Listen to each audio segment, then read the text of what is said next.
টুপি খুলে আমাদের মতো পোশাক পরে আমাদের সাথে দাঁড়িয়ে যায়। আমরা তাদের কাজ লাগিয়ে ধরব।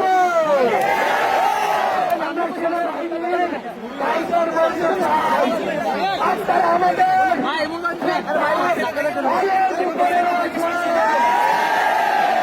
আপনারা আপনাদের ক্যান্টনমেন্টে থাকুন।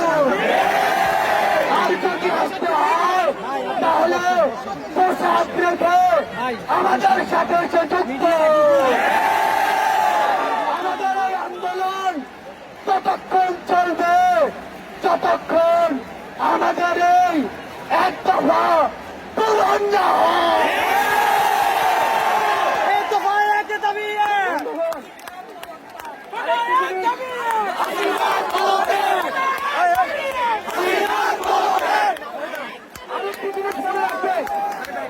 আমাদের এখন পর্যন্ত আন্দোলনে সরকারের সব কৌশলকে কিন্তু আমরা নস্বাত করে দিয়েছি এবং এই খুনি হাসিনা সরকার সমাজে বিভাজন তৈরি করে আমাদেরকে বিরক্ত করে রাখে। আমরা স্পষ্ট হয়ে বলতে চাই, আমরা আওয়ামী লীগ বিএনপি আমাদের এগুলো কিছু বুঝি না। এই ধরনের পক্ষ বিপক্ষ করে আমাদেরকে কোনোভাবে বিভক্ত করা যাবে না। আমরা কোনো টান বাম বুঝি না। আমরা মনে করি খুনি হাসিনা সরকার এবং এই শাসন ব্যবস্থা বাংলাদেশ থেকে তার পতন করতে হবে। একটা ঐক্যবদ্ধ বাংলাদেশ গড়ে তুলতে হবে। ধর্ম নির্বিশেষে আমাদেরকে এই ঐক্যবদ্ধ জায়গায় আসতে হবে। এখানে যাতে কোনো ধরনের বিভক্তি করার সুযোগ সরকার না পায় সেই সুবিধাটা আমরা সরকারকে না দেই। ধন্যবাদ। আজকে এই শহীদ মিনারে অনেকে অনেক দূর প্রান্ত থেকে এসেছেন, আমরা তাদেরকে ধন্যবাদ জানাই এবং আমাদের সাথে আমাদের অভিভাবক শিক্ষক নাগরিক প্রতিনিধিরাও এসেছে। আমরা তাদের সংহতি তাদেরকে ধন্যবাদ জানাই।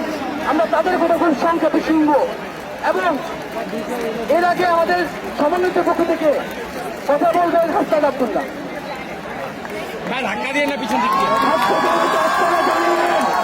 এই মুহূর্তে খেলা থাইল্যান্ডে শুরু হয়ে গিয়েছে।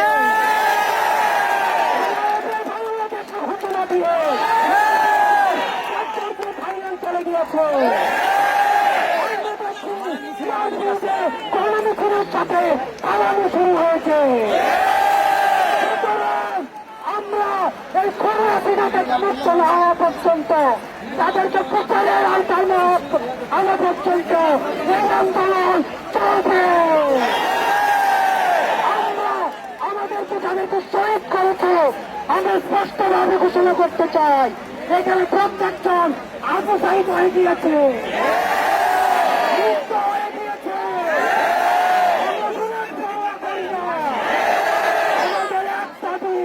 আমাদের আঙুল আছে এমন আমরা সেদিন আন্দোলন থেকে আন্দোলন থেকে